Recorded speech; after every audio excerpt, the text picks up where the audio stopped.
Je suis heureuse de vous retrouver dans votre émission Le pouvoir de l'espérance avec le pasteur Eddy-Michel Carpin. Une petite pause musicale, cette fois-ci avec le groupe Ingrid en louange qui nous interprète avec ce sauveur, juste avant d'entamer notre 6e étude biblique.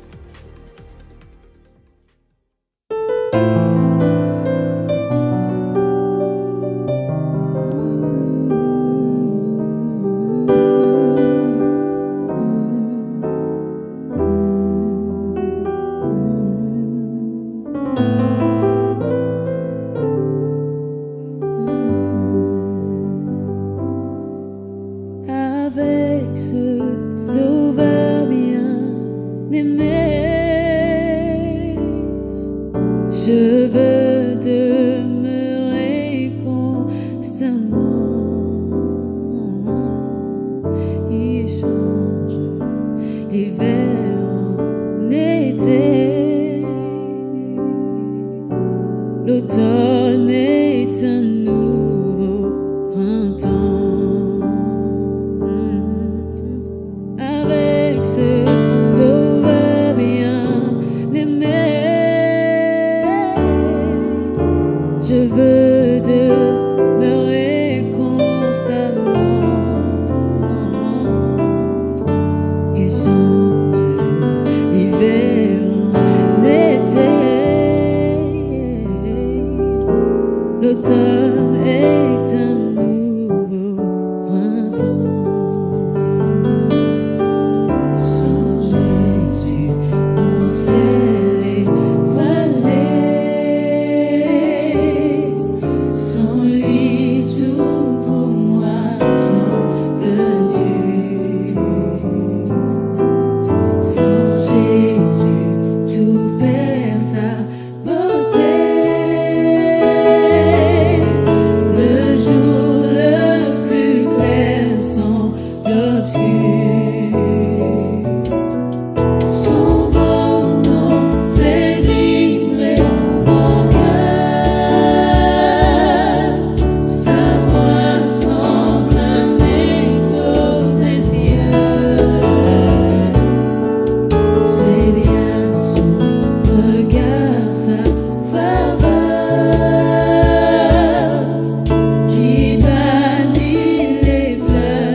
Mon cœur dit Alléluia. Mon cœur dit Alléluia.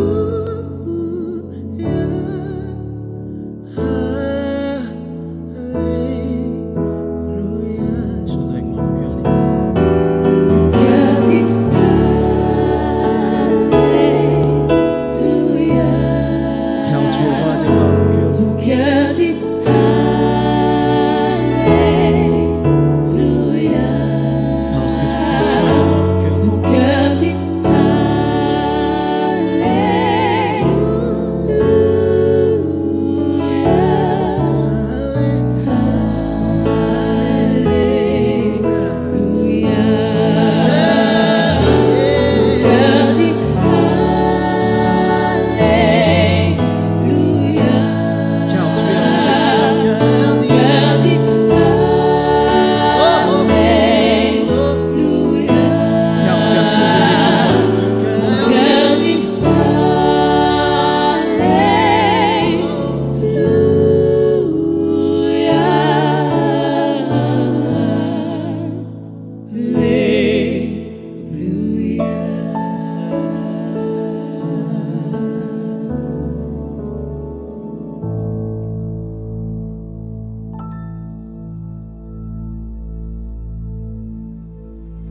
Merci au groupe Ingrid en louange. Oui, avec ce sauveur, il y a de l'espoir. Laoche dit avec sagesse, c'est parfois dans une situation désespérée que jaillit l'espoir. Place à votre étude biblique avec le pasteur Eddy Michel Carpin. On se retrouve demain, même heure, même chaîne.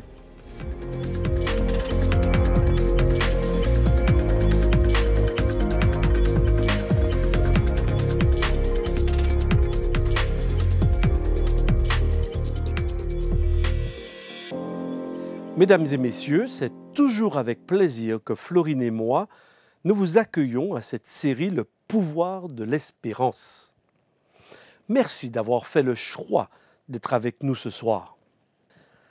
La cigale, ayant chanté tout l'été, se trouva dépourvue quand la bise fut venue. Pas un seul petit morceau de mouche ou de vermisseau. Elle alla crier famine chez la fourmi, sa voisine, la priant de lui prêter quelques grains pour subsister jusqu'à la saison nouvelle. « Je vous paierai, lui dit-elle, avant l'août, foi d'animal, intérêt et principal. » La fourmi n'est pas prêteuse, c'est là son moindre défaut. « Que faisiez-vous au temps chaud ?» dit-elle à cette emprunteuse. « Nuit et jour, à tout venant, je chantais, ne vous déplaise. » Vous chantiez? J'en suis fort aise. Eh bien, dansez maintenant. Certainement, cette fable vous rappelle de très bons souvenirs d'enfance. Monsieur Jean de La Fontaine, écrivain du XVIIIe siècle, aurait utilisé cette forme d'expression appelée fable pour faire passer un message à la société de son époque.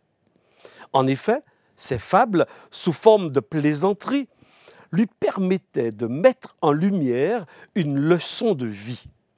Ici, une cigale et une fourmi. Personnellement, je comprends deux choix de vie opposés, deux visions de la vie, deux visions du monde totalement différentes, deux manières de penser sa propre vie. Une cigale qui ne pense qu'à l'instant présent, qui n'assure pas son avenir, et l'autre, la fourmi, investissant pour l'avenir. Et vous, quel est l'enseignement que vous tirez de cette fable? Son enseignement peut-il vous aider lorsque vous avez un choix à faire? D'ailleurs, qu'est-ce qui guide vos choix? Est-ce l'instant présent, comme la cigale, ce qui se présente à vous tout de suite, sans que vous y ayez pensé, sans avoir les implications pour le présent et même pour l'avenir? Au contraire, comme la fourmi, vous ne pensez qu'au futur que vous souhaitez avoir. Êtes-vous de ces personnes qui, comme la cigale, vivent au jour le jour, de celles qui ne pensent pas à demain, de celles qui brûlent la vie par les deux bouts? Il y a un côté très excitant dans cette manière de vivre, n'est-ce pas? J'ai découvert, il y a quelques mois de cela, une expression utilisée par la nouvelle génération. Je participais à un échange entre une mère, sa fille et moi, lorsque ce mot est sorti de la bouche de ces jeunes personnes. One life. Une vie, je traduis.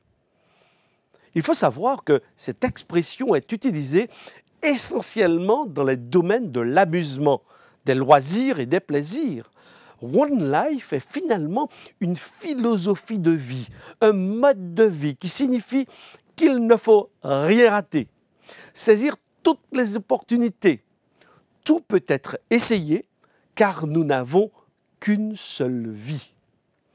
Cette façon de voir donne à ceux qui la pratiquent le sentiment d'invulnérabilité et le danger est minimisé, voire banalisé. Ou au contraire, es-tu de ces personnes, style fourmi, qui ne pensent qu'à demain? Toute votre vie est organisée par rapport à votre avenir. Vous avez construit tout votre schéma de vie autour de la réussite, où il ne faut penser qu'aux études et n'avoir la tête que dans les livres. Pour vous, un jeune ne peut pas perdre son temps dans les amusements. Les sorties entre copains et copines et les sorties cinéma sont à bannir. Car là où il y a fête, là où il y a le plaisir, et c'est là où l'on perd son temps, ce sont des futilités. Votre vie est planifiée comme une partition de musique. En observant ces personnes fourmis, nous pourrions avoir le sentiment qu'elles ne profitent d'aucun moment présent. La joie de vivre est quasiment absente de leur existence. Leur philosophie, le travail paie. Les moments de plaisir sont pour l'avenir, lorsqu'elles auront atteint leurs objectifs de vie.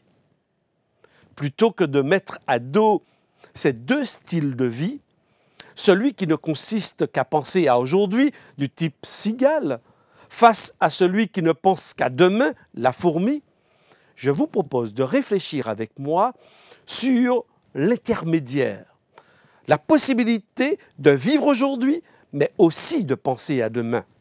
Être un peu cigale, être un peu fourmi, car les deux extrêmes ne sont jamais très bons à vivre. Qu'en pensez-vous? Il y a un message porté par le texte biblique, et particulièrement celui du Nouveau Testament. Un message équilibrant qui changera le cours de votre vie. Nous en avons déjà fait allusion dans nos précédentes réflexions. Ce message vous garantira non seulement un présent heureux, mais aussi un avenir sûr. Il se résume en peu de mots. Jésus revient bientôt. Êtes-vous informé de cette vérité? Qu'en pensez-vous? Êtes-vous prêt ou est-ce un mythe ou une fiction pour vous? Ce message du retour de Jésus est la merveilleuse espérance que je veux partager avec vous aujourd'hui.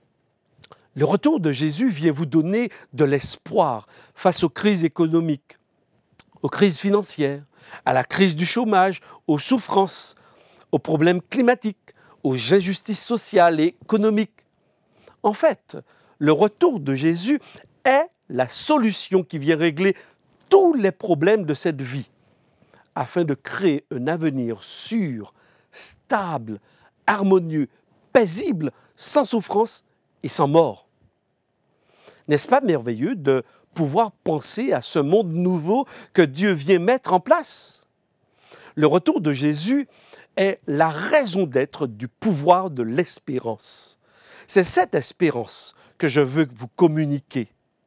Cette espérance portée par la Bible est essentielle pour vous et pour moi, car nos choix d'aujourd'hui, comme la cigale, déterminent également notre avenir, la fourmi.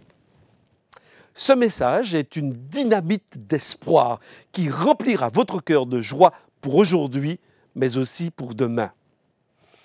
Savez-vous que c'est le thème qui fait que ce monde existe encore aujourd'hui et qu'il ne se soit pas encore autodétruit? C'est le retour de Jésus de façon visible qui marquera le changement de saison. Comme pour la cigale qui avait chanté tout l'été, mais lorsque le vent froid venu du nord annonçant l'automne commença à souffler, ce fut malheureusement trop tard pour elle d'aller chercher de quoi se nourrir. La cigale ne pensait pas au changement de saison. Elle se contentait de vivre, de chanter. Peut-être pensait-elle que l'été durerait pour toujours. Elle fut surprise, car le cycle des saisons nous rappelle que le changement de saison ne dépend pas de nous. Aussi, mesdames et messieurs, le retour de Jésus se fera que nous y croyons ou pas. Mais de préférence, je souhaite que cette réflexion nous invite, comme la fourmi, à savoir que notre monde ne continuera pas à être ce que nous connaissons de lui aujourd'hui. Le Christ reviendra pour un changement de saison. Vous pouvez, comme la fourmi, être attentif et être prêt pour ce changement porteur d'espérance. Mais qu'est-ce qui peut vous faire croire que Jésus reviendra? permettez-moi de partager avec vous aujourd'hui 3 points qui, pour moi, confirment cette vérité du retour de Jésus. Cette croyance repose premièrement sur une promesse de Jésus.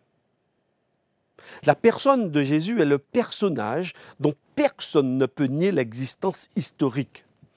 Notre temps porte son empreinte, puisque nous disons l'an 2022 après Jésus-Christ. Il a été reconnu même par les autorités romaines roi. En effet, lors d'un échange qu'il eut avec Ponce Pilate, le gouverneur de la Judée de l'époque, Jésus reconnut qu'il était bien roi. C'est pourquoi Pilate fit graver une inscription en hébreu, en grec et en latin sur le haut de la croix de Jésus, sur laquelle était inscrite « Roi des Juifs ». Ce Jésus fit cette promesse. Il prit donc cet engagement devant ses disciples, mais aussi devant chacun de ceux qui croient. Dans l'Évangile selon Jean, au chapitre 14, les versets 1 à 3, il dit ce qui suit, « Que votre cœur ne se trouble pas. Croyez en Dieu, mais croyez aussi en moi. Il y a plusieurs demeures dans la maison de mon Père. Si ce n'était pas le cas, je vous l'aurais dit. Je vais vous préparer une place. Et puisque je vais vous préparer une place, je reviendrai et je vous prendrai avec moi, afin que là où je suis, vous y soyez aussi. » Juste avant son arrestation, puis sa crucifixion, Jésus dit « N'ayez pas peur, mais croyez en ma promesse. Je reviendrai et je vous prendrai avec moi. » Il ne s'agit pas ici d'une fable conçue par les hommes, mais d'une parole prononcée par le roi Jésus, celui qui fut vainqueur de la mort et de Satan. Cette croyance au retour de Jésus repose deuxièmement sur un serment solennel. Lorsque Jésus fut arrêté par les autorités juives de son époque et fut amené devant les chefs des prêtres ainsi que devant les membres du Sanhédrin et fut interrogé par eux, lors de cet interrogatoire, le grand prêtre lui demanda de dire devant Dieu, c'est-à-dire sous la foi du serment, de dire s'il était le Messie, le Fils de Dieu. Ce Messie était tout l'espoir du peuple d'Israël. C'était lui qui avait été annoncé depuis le livre de la Genèse, chapitre 3, verset 16, et que tous les prophètes, y compris Ésaïe, avaient nommé Emmanuel, Dieu avec nous. Voici quelle fut la réponse du Messie Jésus. Matthieu, chapitre 26, verset 64 nous dit, Jésus lui répondit, « Tu le dis. De plus, je vous le déclare, vous verrez désormais le Fils de l'homme assis à la droite du Tout-Puissant et venant sur les nuées du ciel. » Devant cette autorité juridique, Jésus a non seulement confirmé qu'il était bien le Messie attendu, mais a affirmé sous serment qu'il reviendrait. Waouh! Incroyable! Lors de ce procès dont la sentence le conduisit à la croix du Calvaire, Jésus confirme ce qu'il avait promis à ses disciples, qu'il reviendrait. Ce qui veut dire que sa mort future ne l'empêcherait pas de réaliser cette promesse et ce serment. Je suis convaincu qu'en entendant ces paroles, votre cœur se remplit d'espérance. Je sais que ces paroles de Jésus ne vous laissent pas indifférent. Vous souhaitez être comme la fourmi, prévoyant pour votre avenir. Car oui, Jésus reviendra et il en a fait le serment. Le troisième élément qui me permet encore de dire que Jésus reviendra est celui qui a fait la promesse est encore vivant aujourd'hui. Les grands leaders de toutes les religions et philosophies dans le monde sont tous morts. Ils ne sont plus. On commémore leurs souvenirs, mais ils sont tous décédés. Le christianisme a cette particularité. Son leader est toujours vivant, car bien qu'ayant connu la mort, la vie lui fut redonnée. Les chrétiens, donc, ne parlent pas de quelqu'un qui n'existe plus, mais de quelqu'un qui est vivant et bien réel. Dans le livre de l'Apocalypse, l'apôtre Jean, qui fut disciple de Jésus et qui se trouvait sur l'île de Patmos, car il y avait été déporté à cause de la parole de Dieu, donc tandis qu'il s'y trouvait, il reçut un message réconfortant, non seulement pour lui, mais également à transmettre à tous les amis de Jésus, car le temps passait et Jésus n'était pas encore revenu. Alors, pour qu'il ne perde pas courage, ne pense pas que les promesses de Jésus étaient fausses. Jésus transmit à l'apôtre Jean ce message d'espoir qu'est le message du livre de l'Apocalypse, que l'on pourrait traduire par révélation de Jésus-Christ. Dans l'une de ses premières visions, l'apôtre Jean vit et entendit un être lui parler et lui dire « N'aie pas peur, moi, je suis le premier et le dernier, le vivant. J'ai été mort et voici, je suis vivant pour l'éternité. » Le contexte et les mots utilisés ici nous permettent de dire avec exactitude que c'est Jésus qui parlait à l'apôtre Jean.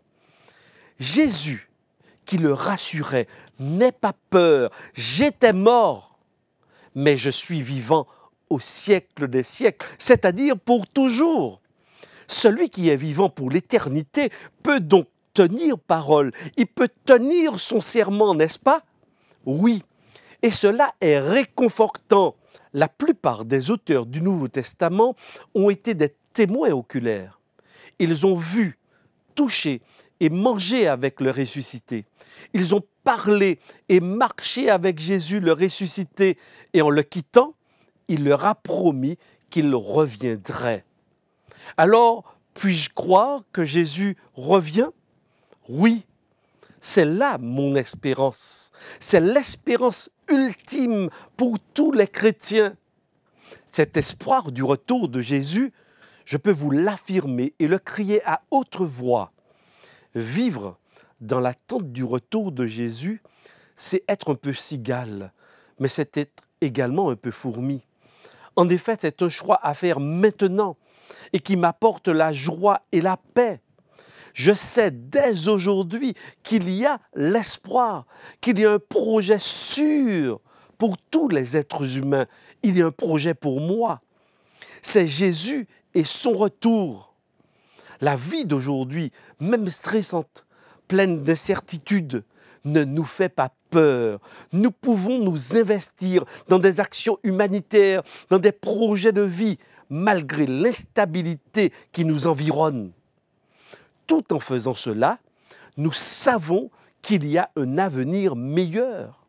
Mon avenir est déjà tracé, il est déjà écrit. Il sera fait de vie, de sérénité, de partage, de joie. Il n'y aura plus de guerre, de souffrance, de querelle, de jalousie. La mort n'existera plus. Oh, c'est sûr que vient le printemps après l'hiver, l'automne après l'été, Jésus reviendra un jour. Quelle est ta position par rapport à ce changement de temps qui vient?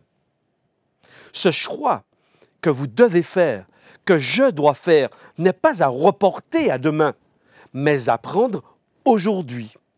C'est aujourd'hui le jour du salut. C'est aujourd'hui que votre décision doit être prise, car peut-être demain sera trop tard. La cigale chanta tout l'été sans penser à l'hiver. Je vous invite à réfléchir sérieusement à cette fable. La cigale qui, après avoir chanté tout l'été, se trouva surprise par l'arrivée de l'hiver. Je ne voudrais pas que vous soyez surpris par le retour de Jésus. Faites le choix de Jésus. Aujourd'hui, mesdames et messieurs, c'est le choix de la fourmi à faire. C'est un choix qui m'oriente vers l'avenir. Le retour de Jésus est annoncé et se réalisera. C'est le moment pour vous d'accueillir cette parole d'espérance. Choisissez Jésus aujourd'hui. Lors de notre prochaine causerie, je vous communiquerai d'autres éléments qui me permettent d'avoir la certitude que Jésus reviendra. Alors je prends rendez-vous avec vous pour notre prochaine causerie sur la même chaîne, à la même heure. Mais surtout, n'oubliez pas, Jésus revient bientôt. La cigale et la fourmi. Bonne soirée et à bientôt.